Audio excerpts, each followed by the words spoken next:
Delhi NCR के बाहरी इलाके में नोएडा सेक्टर 62 के पास एक पुरानी आधी टूटी कांच से ढकी हुई बिल्डिंग खड़ी थी, जिसे लोग इन्फिनिटी टेक पार्क के नाम से जानते थे। पहले ये एक मल्टीनेशनल कॉल सेंटर था, 24x7 चलने वाला, हजारों कर्मचारियों से भरा हुआ। लेकिन करीब 8 साल पहले एक भयानक हादसे के बाद ये जगह अचानक बंद हो गई। लोगों का कहना था कि उस रात यहां एक साथ कई कर्मचारियों की रहस्यमयी मौत हो गई थी। कुछ ने कहा आत्महत्या, कुछ ने कहा गैस लीकेज, लेकिन असली सच्चाई कभी सामने नहीं आई। तब से ये बिल्डिंग वीरान पड़ी थी। रात के समय यहां की खिड़कियों में अजीब रोशनी दिखती, खाली फ्लोर पर फोन की घंटियां बजती और सिक्योरिटी गार्ड्स ने कई बार किसी के बात करने की आवाज सुनी थी, जबकि अंदर कोई नहीं होता था। अब 8 साल बाद एक नई कंपनी ने इसे फिर से चालू करने का फैसला किया और यहीं से शुरू होती है हमारी कहानी। रात के 9 बजे थे। आयुष पहली बार उस बिल्डिंग के सामने खड़ा था। उसके हाथ में ज्वाइनिंग लेटर था और दिल में थोड़ी घबराहट।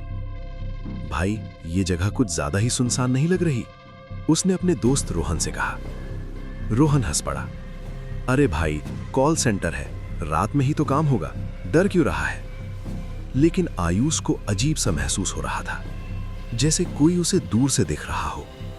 वे दोनों अंदर गए। जैसे ही ग्लास डोर खुला, एक ठंडी हवा का झोंका आया और रिसेप्शन पर बैठी लड़की बिना ऊपर देखे बोली, वेलकम, नाइट शिफ्ट बैच। उसकी आवाज में कोई भावना नहीं थी, जैसे वो मशीन हो। आयुष ने उसका चेहरा देखने की कोशिश की, लेकिन उसके बाल पूरे चेहरे पर गिरे हुए थे। पहली रात सब कुछ सामान्य लगा। टीम लीडर नेहा एक सख्त लेकिन समझदार लड़की थी। उसने सबको सिस्टम समझाया।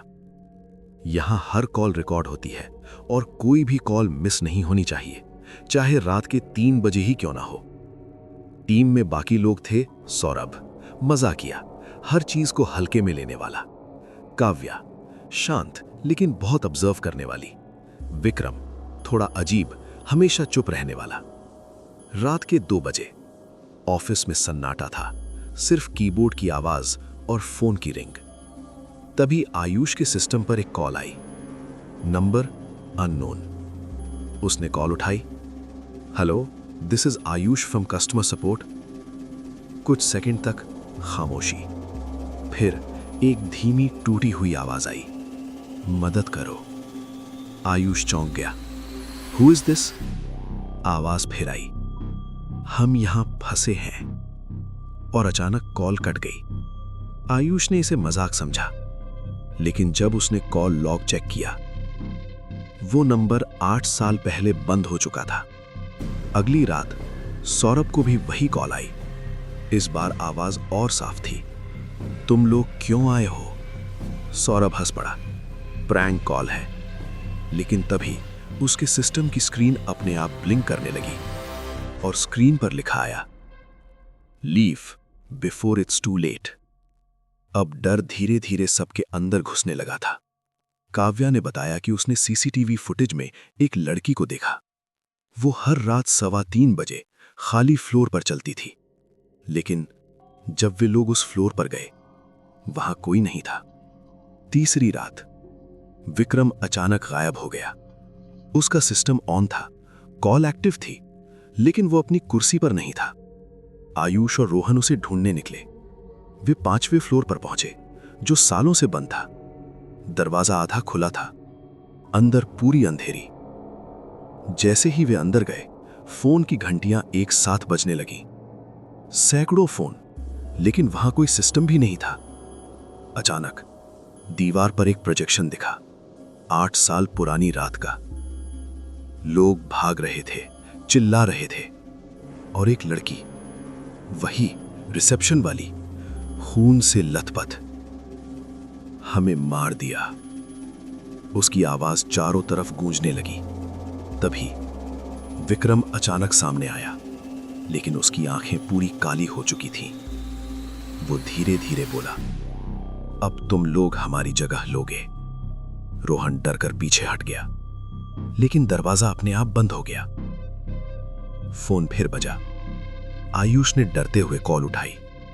इस बार आवाज खुद आयुष की थी। तुम बच नहीं पाओगे।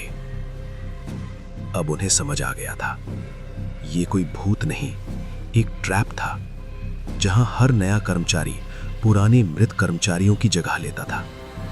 काव्या ने अचानक चिल्लाकर कहा, सिस्टम सर्वर रूम में है, अगर हमने उसे बंद किया तो शायद हम बच जाएं। वे तीनों भागे। अंधेरे कॉरिडोर में हर तरफ परछाइयां उनका पीछा कर रही थीं। सर्वर रूम तक पहुंचते पहुंचते रोहन अचानक रुक गया।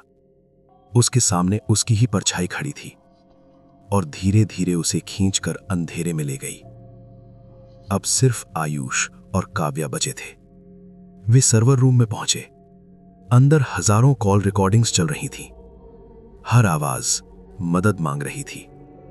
आयुष ने मेन स्विच ऑफ करने की कोशिश की, लेकिन स्क्रीन पर मैसेज आया, यू कांट एस्केप। काव्या ने अचानक कहा, यह सिस्टम नहीं, ये आत्माएं हैं, हमें इन्हें मुक्त करना होगा। उसने सभी रिकॉर्डिंग्स को एक साथ प्ले किया और जोर से बोली, तुम सब आजाद हो। एक तेज चीख गूंजी, पूरा बिल्डिंग हिलने लगा और फिर सब कुछ शांत हो गया।